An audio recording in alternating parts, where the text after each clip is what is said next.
Hi guys, Michelle here. In this video I show you how to press and frame gorgeous violas. It's a super easy process with a hugely satisfying end product. And look, there's me in the reflection. Let's get started. When harvesting your flowers, make sure they are as dry as possible. So that means no harvesting of recently watered flowers or on rainy days. While I focus on violas in this video, you can follow this method for all flat flowers. At this stage, some of the flowers had longer stems, which just made them easier to handle. And how gorgeous are these purple and orange violas? They are my absolute favorite. After cutting your flowers, get back inside as soon as possible to keep the flowers cool and fresh. I trim the stems as far back to the petals as possible. So this means removing the receptacle but keeping the sepals intact. This helps keep the flowers flat when we press them. Cutting them this close can make the dried flowers a bit more breakable, so if you're in doubt, keep the receptacle intact. To press the flowers, I use drawing paper like this. I arrange the flowers, leaving some space between them so they don't touch as they become flatter.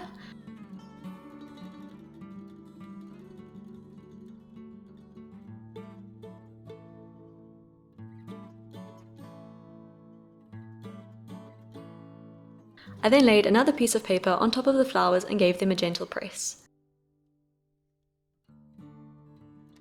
I slid the flowers into an old book, closed it, and laid some heavier books on top of this one. It is really that easy, and I'm sure I'm showing you nothing new here.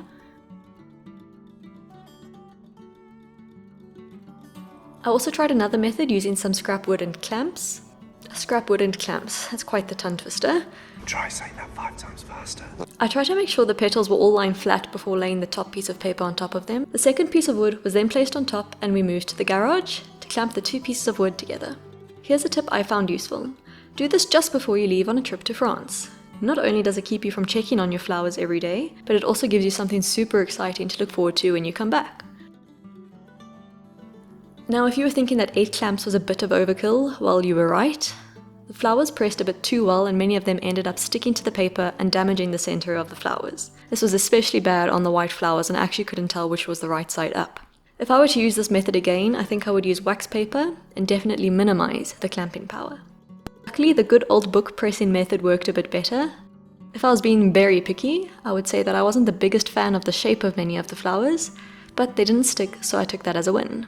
Here you can see the difference between the book pressed flowers on the first 2 pieces of paper and the wood pressed flowers on the third.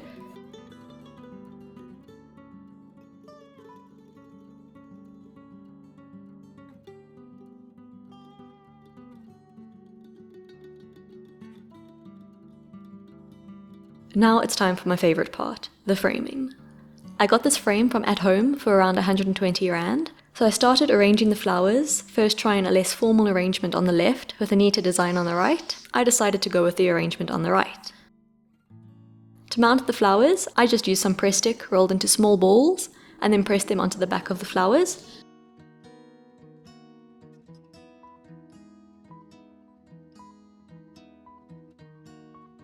After this, I rearranged the flowers until everything was even. If you're struggling with this like I did, try drawing a grid under the frame and use this to make sure everything is even. I probably could have benefited from doing this. After all the flowers have press stick, do your last tweaks to their positioning before you apply any pressure. I made this mistake once and tried to rearrange the flowers after I stuck them and completely ruined the whole thing. So only after you're completely sure every flower is in its place, give them a gentle press to stick them down firmly. You can then place the second piece of glass on top and give the flowers another press. I used a piece of cloth to try keep the fingerprints to a minimum.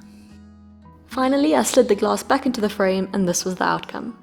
I was super chuffed with how this turned out. I think it is simple yet eye-catching and best of all, so easy. If you need a creative outlet but sometimes feel frustrated with your results, I definitely suggest trying something like this. And when in doubt, press more flowers than you think you will need, because if you're anything like me, some or many of the flowers might flop and it's always handy to have extra. Thanks for watching and I'll see you in the next video.